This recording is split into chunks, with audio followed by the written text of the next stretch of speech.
Hello, hello, and welcome everyone. My name is Francisco Cantu, and as I am every Monday, I'm coming to you live from South Florida, ready for another live stream Monday. If this is your first time, let me know in the comments where you are watching from, whether you are a parent or a student, and just as I'm doing right now with the best college aid comment, I will be sharing those on the screen. And yeah, I'm ready for another exciting live stream Monday. Again, if this is your first time here, let me tell you a little bit about how this works and the dynamics of the presentation. So usually I go live here for 30 minutes to 45 minutes to an hour, depending on how many questions you ask. And I always start off with a quick introduction. I do some housekeeping announcements. I usually encourage you all to tell me where you're watching from and whether you are a parent or a student. And then after I get that out of the way, I do again some announcements. I get started with a presentation that I prepare, and I try to keep these presentations very topically relevant. So, for example, right now, just to give you a little bit of a teaser as to what we're going to be talking about today, I'll be talking about how to reduce the cost of college. Why? Because a lot of you will have already submitted your college applications by now. If you are the parent of a college student, there might not be much that your student can do in terms of acceptance. There are a few things that I can answer, certainly, if you ask me, but a lot of people are right now prioritizing getting scholarships and increasing their financial aid award packages. So today I will be talking precisely about that, how to reduce the cost of going to college. All right. So again, I'm going to wait a few more minutes for more people to join. It is 7:18 here where I'm at, and I will give it until 7:20, 7:22 to get started with the presentation. But moving on with announcements and with a little bit of, as I mentioned, housekeeping, let's talk about our social media platforms, what we have going on, when we'll be going live. So if you have not already done so, go ahead and subscribe right now using this button right here. Subscribe to our YouTube channel. That way you can get notified every time we come live, as we do every Monday at 7:15. I am live on Facebook and YouTube. And on Tuesdays at 7:15, I am live on Instagram and TikTok. All right, so go ahead and subscribe if you have not already done so. And then also, if you are interested in following us across our different social media channels, go ahead and do so at Best College Aid USA. It's the same handle for every single social media platform, whether it's YouTube, Instagram, TikTok, or Facebook. It's all the same, Best College Aid USA, okay? And I know that not all parents, let's say, use TikTok, and not all students use Facebook. So following us across all the different social media platforms is a way to get the same information, but in the different formats respective to each platform. That way you're up to date with everything you and your student should know. All right. Moving on, I have a comment from Jenna Dean. Jenna Dean, thank you so much for joining us. And yeah, keep on commenting, keep on letting us know where you are watching us from and whether you are a parent or a student. And I always ask for you to let me know if you're a parent or a student, because that helps me come up with examples as I'm going through these presentations, or as I go through the Q&A portion of the presentation that always ends these live streams. I always end with a Q&A session. So think about it like office hours. Well, it always helps me to know who my audience is, who I'm speaking to, because then I can make examples and do examples that are specific to your situation that can be the most helpful. Okay, so keep on commenting and keep on letting me know whether you're a parent or a student and where you are watching us from. All right, so without further ado, let's go ahead and get started with today's presentation.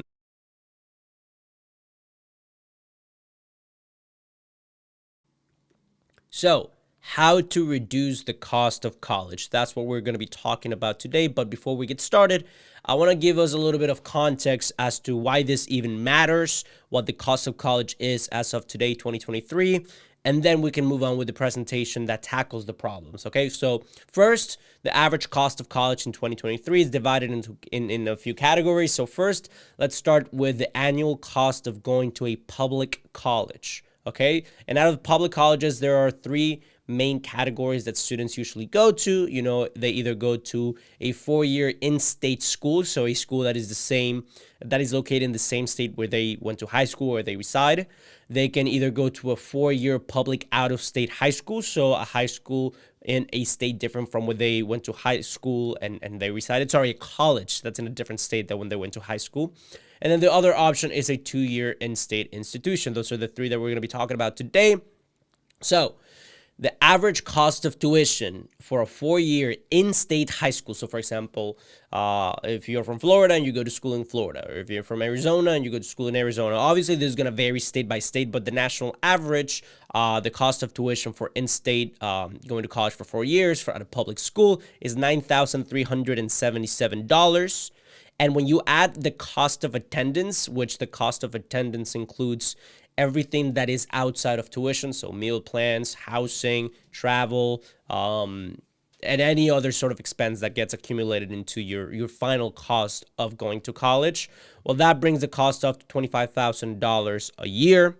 If you go ahead and you take the average for going to college out of state, that number goes up to an average of $27,000 for tuition and a cost of attendance of $44,000. So typically, it tends to be more expensive to go to school out of state. However, in this presentation, we're going to be talking about how we can make going to school out of state be more affordable. As a matter of fact, in my particular situation, I went to high school and I moved and I lived in the U.S. In the state of Florida for my entirety of my time in the U.S. And then when I went to college at the University of North Carolina in Chapel Hill, and I was accepted to a few universities, good universities here in the state of Florida, but I opted for the University of North Carolina, not only because it had a program that better aligned with what I wanted to study, but because they were more generous in their financial award package than the University of Florida was. So I'll talk a little bit more about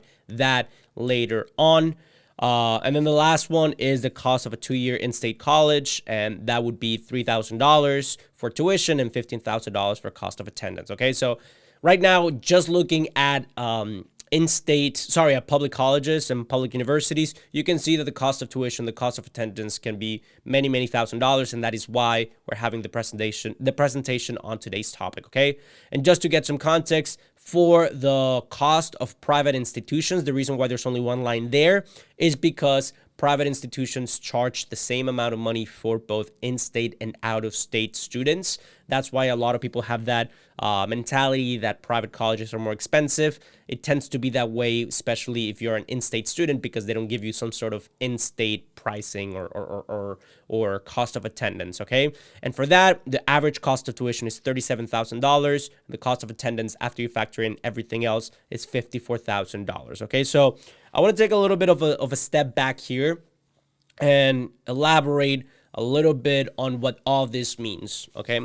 And I like to do this little pauses whenever I'm doing this presentation, whenever I come across some sort of misconception or sort of urban legend or something that has become very specific or very generally accepted in the ears or in the minds of parents of college students or college students themselves or aspiring college students, and that is to tackle those misconceptions, okay? So I know last week we were talking about the misconception of only people that have a lot of financial need get scholarships. That's not true. There's merit-based scholarships. There are need-based scholarships, yes, but there are a lot of other factors other than just financial need, okay? And today, in today's topic, there is another misconception that I want to go ahead and clarify, and that is whether or not a private or a public or an in-state versus an out-of-state, whether or not one is necessarily always more expensive than the other. And as the chart that I just shared with you suggests, yes, the national cost of attendance and cost of tuition and cost of attendance varies depending on whether a school is an in-state school or an out-of-state school or a private school or a public school. And yes, in terms of the national average, private colleges tend to be the most expensive, and going out-of-state tends to be more expensive than going in-state. However, this doesn't mean that every school is going to give you the same amount of financial aid, and that proportional to the cost of tuition, the financial aid that you're going to receive from one school is the same across the board. And what I mean by this is that you could be in a situation in which you apply to private institutions, private colleges that are very generous with students who have similar finances, similar extracurriculars or credentials, and that end up offering you more financial aid and scholarships so that the overall final cost of attendance is lower than what it would be to go to a school in state, okay? So it's very, very important to understand that not all schools are equally as generous, and being aware of this and strategically selecting schools that are generous to students in your situation is the best way to have some sort of leverage or some sort of autonomy, some sort of ownership over the subsequent financial aid award packages that you will be receiving from the schools in your final list of 8 to 12 schools, okay? So I just wanted to make that parenthesis and let you know that that is part of what we will be covering today, okay? So now that we got some context as to why we even need this presentation, how we can lower the cost of attendance because we know what the national averages look like, let's go ahead and get started with the 3 tips that I wanted to share with you today. And first, let's just talk about the overall topic. Again, reducing the cost. The best way to do so is with financial aid and scholarships. So colleges can meet up to 100% of a family's financial need. And that's kind of what I was getting at earlier, meaning that, or when I was talking about not all colleges being created equal in terms of how generous they are. There are some that will cover up to 100% of the demonstrated need of the household. And the priority and the focus and what we work with our students in Best College Aid is strategically finding these schools that meet 100% of the demonstrated need and focusing all of their attention in making the perfect college application for these schools so that no matter which ones accept them or reject them, they're only left with options of generous schools that satisfy the financial need of the household, okay?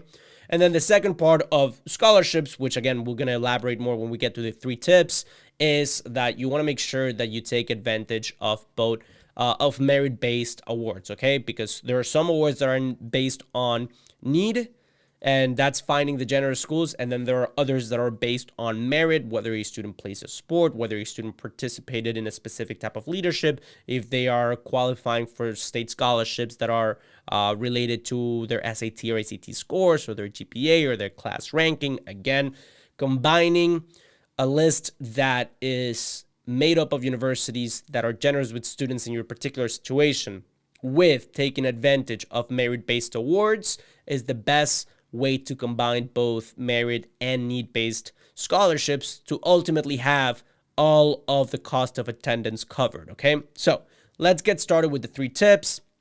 Number 1, the first tip and the most obvious one, and the one that a lot of people, and this is kind of tied to the misconception I was talking about earlier, is completing the financial aid and scholarship forms. And pretty much the biggest no-brainer, or one thing that you should, if you don't take anything away from this presentation other than one thing, this should be it.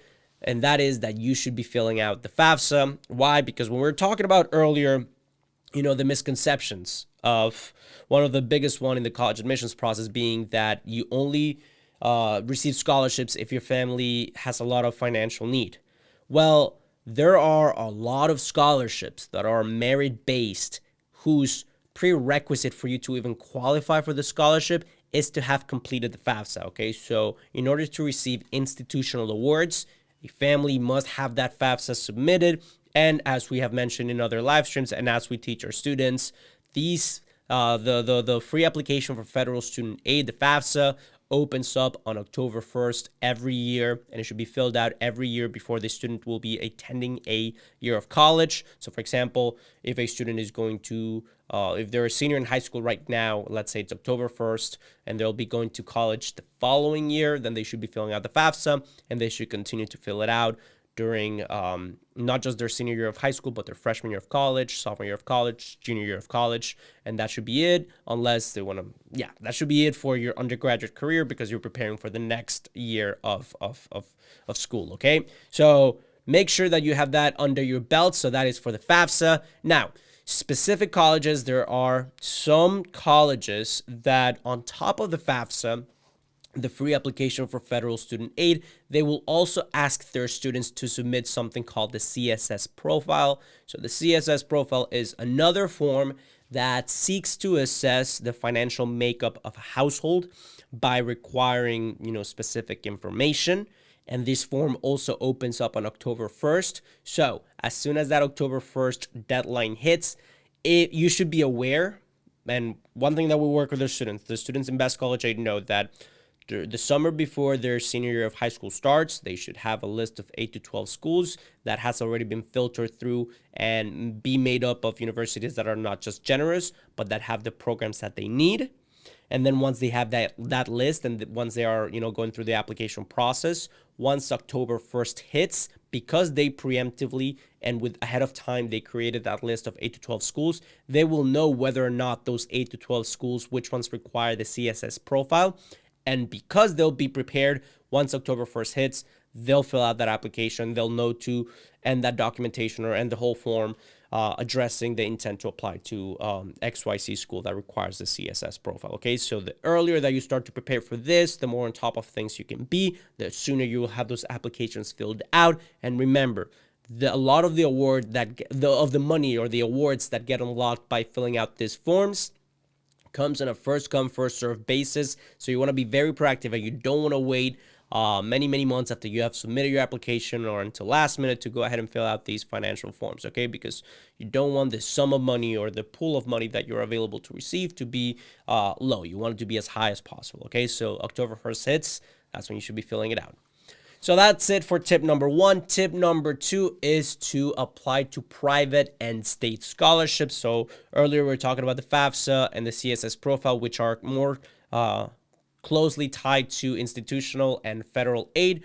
But with private and state scholarships, there are $6 billion available in private scholarships every year. Not all of it ends up getting claimed. So what you want to do is you want to use scholarship search engines. If you are not entirely sure of which scholarship search engines are or which ones you can use, go ahead and you can go into our YouTube page. And last week's live stream talked about precisely that, private scholarships. But pretty much the bottom line here is that you want to make sure that if you qualify to a specific type of scholarship, be it private scholarship or a state scholarship that gets unlocked through merit, that you go ahead and are aware of that and you're using all these engines and that you are filling out the necessary documentation to make yourself eligible for these types of scholarships, okay? So for state scholarships, you should only be applying to these or you're only eligible to receive these if you are applying to colleges within the same state that you're from and that you went to high school, okay?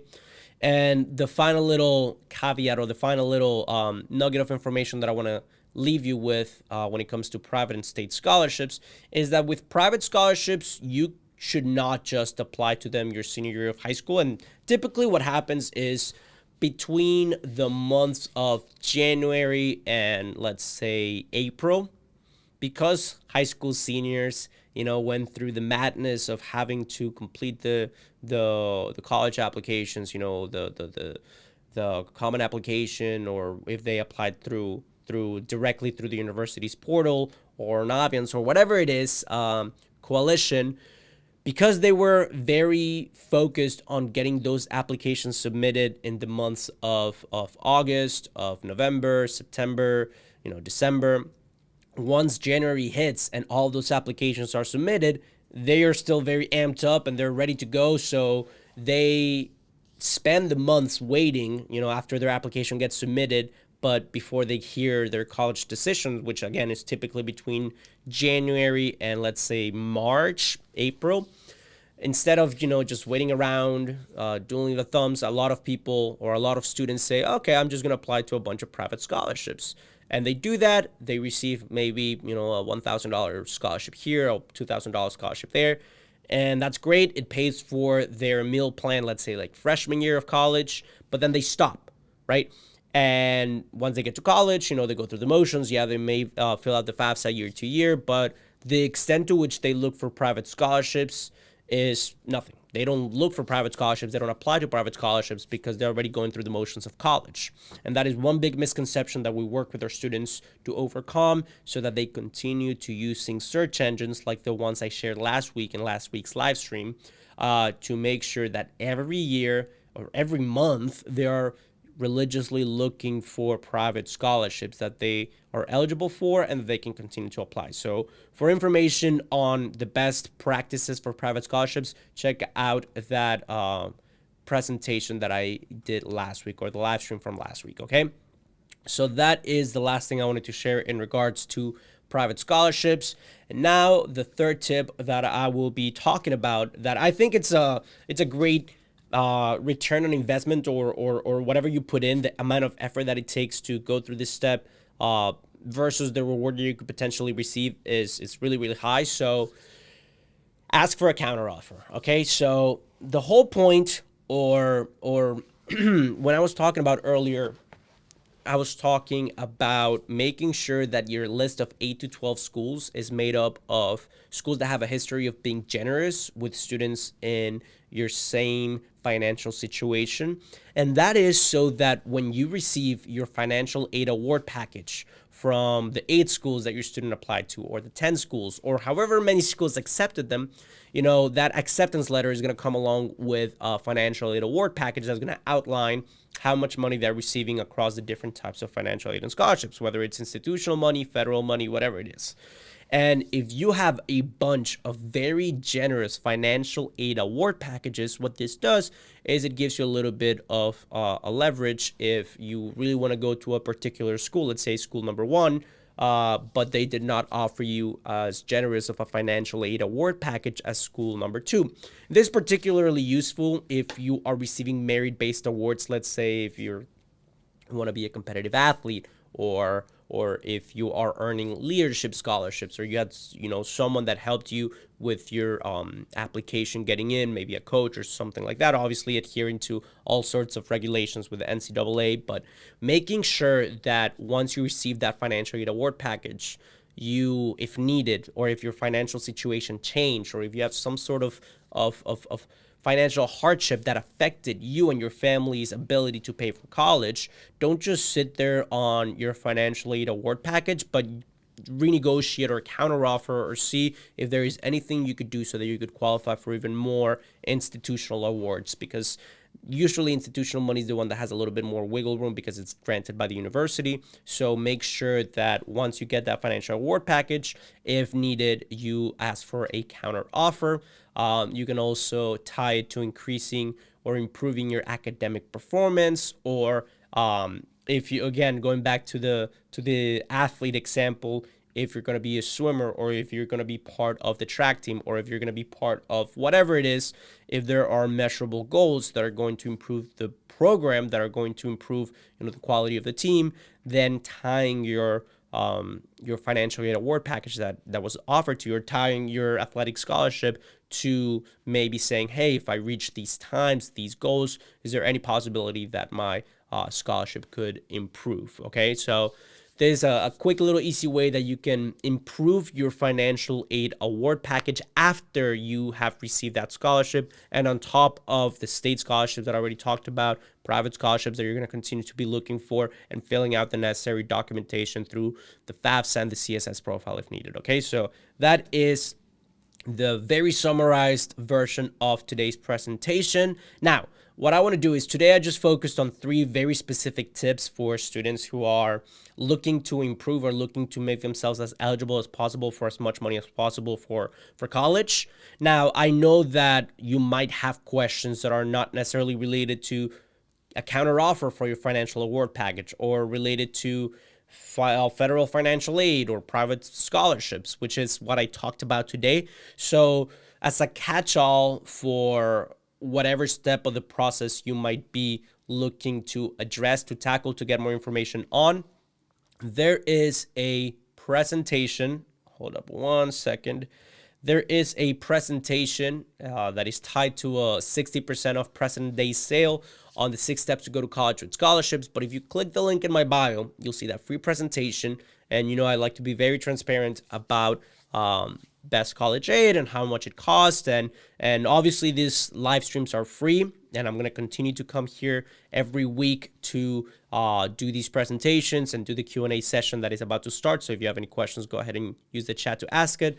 But I do want to share with you that if you're interested in a bigger picture or more of a step-by-step guide on how you can not just stumble upon one of these presentations and get valuable nuggets of information here and there, but rather go through a structured step-by-step process for not just improving your odds of acceptance when you're going through the application process, but then increase the financial aid award packages that you're eligible to receive, then you might be interested in joining the Best College Aid program. We are having a 60% off President Day sale, which makes the price or the cost of Best College Aid, the entire program, go from $997 to $397. This is a one-time payment, but we also offer a payment plan of 3 months of $177. Okay, so this covers things as early as middle school and as late as someone who already graduated high school who is looking to go back to school after a gap year or looking to transfer. We've had success with students who have transferred into Northeastern, for example. Last year we had a student that transferred into Northeastern, even though they joined after they had already graduated high school. So yeah, we go as early as middle school to as late as college, and it's a one-time payment and it's a lifetime membership. Again, that is if you find this information relevant or helpful, or you want to simply just learn more. Again, if you click the link in my bio, that's going to take you to a free presentation that gives you pretty much everything that I talked about in terms of scholarships, but it will do so as well for the application process and the housing process and every other step of the way. So that free presentation, again, no charge. You can just watch it. And then at the end, we talk about the 60% discount that we're having right now. But that's just, again, something that I wanted to share with you all as resource, because every time we finish these live streams, I get emails or we get messages whenever we do on Tuesdays, our Instagram and TikTok lives, from people who said, oh, you talked about scholarships, but I have a question about admissions, let's say, or you talked about admissions, I have a question about scholarships. So as a catch-all for all these questions, we made the free presentation that, again, talks about the college application process in a more bird's eye view. And then at the end of that free presentation, there's that link for the 60% off President sale discount that we are having. And again, I'm sharing this because, again, we like to be very transparent about our paid versus our free content. This is free content. I'm going to be live, not next week, but in 2 weeks, because next week we are having at 7 p.m. our members only Q&A session. So, you're going to watch the presentation. You're going to learn more about the Best College Aid program. But what you will learn is that the last Monday of every month, we have a live Zoom meeting with our Best College Aid members. We give them a link, and then they come in and join, and they give us an update as to where they're at in the process. They ask their questions, and we go ahead and tackle all of their questions, make sure that they're doing well. Okay, so again, last time I'm going to plug this before I get to the Q&A session, and do ask your questions in the chat if you have any.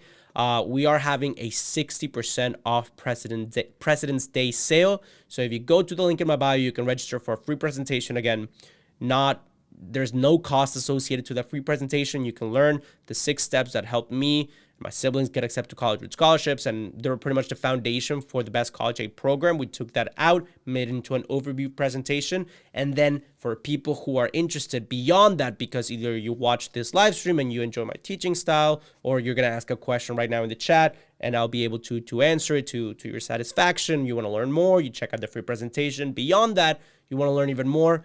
That's what the Best College Aid program is there for. You can learn more about it by checking out that free presentation, okay? So worst comes to worst, you just register for a free presentation, you get a lot of valuable information, and then you decide that you're just going to come here next week, okay? So there's really no strings attached to this, all right? So that was it for plugging the President's Day sale presented by Best College Aid, which is us, program. Let's go ahead and, while I wait for more questions to come, let me go ahead and share that our social media handles are Best College Aid USA on YouTube, Instagram, TikTok, and Facebook. I went through all the slides, went through the entire presentation, and I don't see any questions from the chat except one from Jenna Dean. So let's see. Jenna Dean is asking, when is the best time to look for state scholarships? Perfect. So state scholarships, and different states have different regulations, hence the name. There's state-sponsored scholarships, but a lot of them will have their, you know, they will be tied to the performance of a student at a particular sector or a particular field. So whether this be the academic field in terms of their GPA, a student should have above a certain GPA or above a certain SAT or ACT score. And if they do so, they will qualify for the scholarship, the state-sponsored scholarships. In Florida, we have Bright Futures. New York has the New York Tuition Assistance Program. I know California has a Cal Grant. So the whole point here is to make sure that you go into your state's state scholarship website. So again, as I mentioned, in Florida, like Bright Futures, and you can always go online and Google the name of your state and then state scholarships.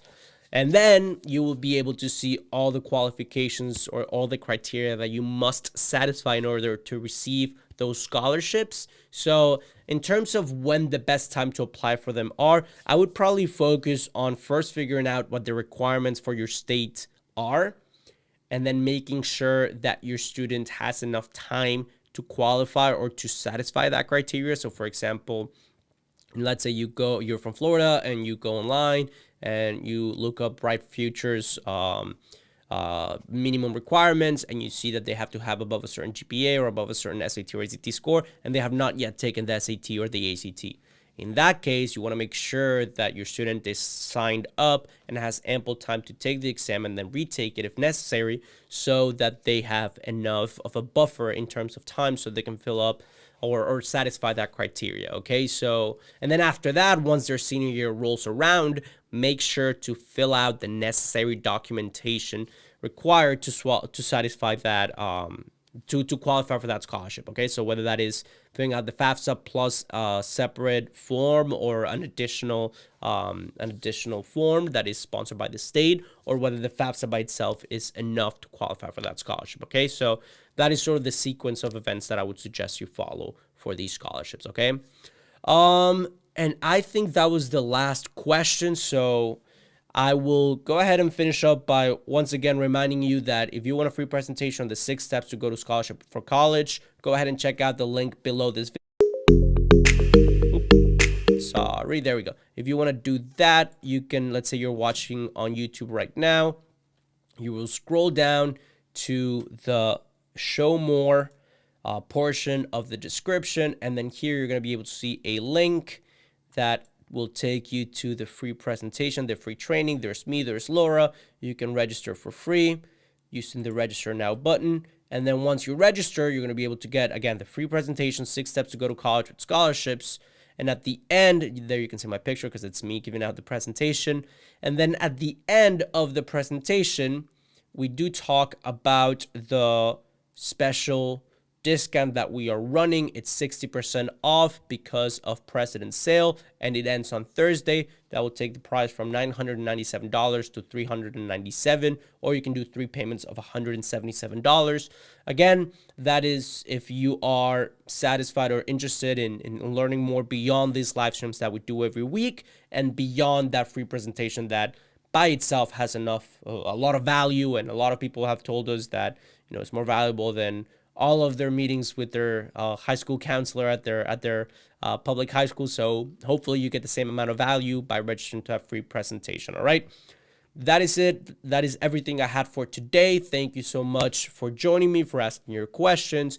I will be back here not next week. I'll be back here tomorrow on TikTok and Instagram, and I will be back on YouTube and Facebook 2 weeks from now, because next week we have our session for members only. But I do very much encourage you to check out that link in bio, and thank you so much for all of your questions, your support, and hopefully you got a lot of value out of this. If you came in late, check out the YouTube channel, because we will be posting a recording of this live stream. All right, see you all later. Bye-bye, y'all.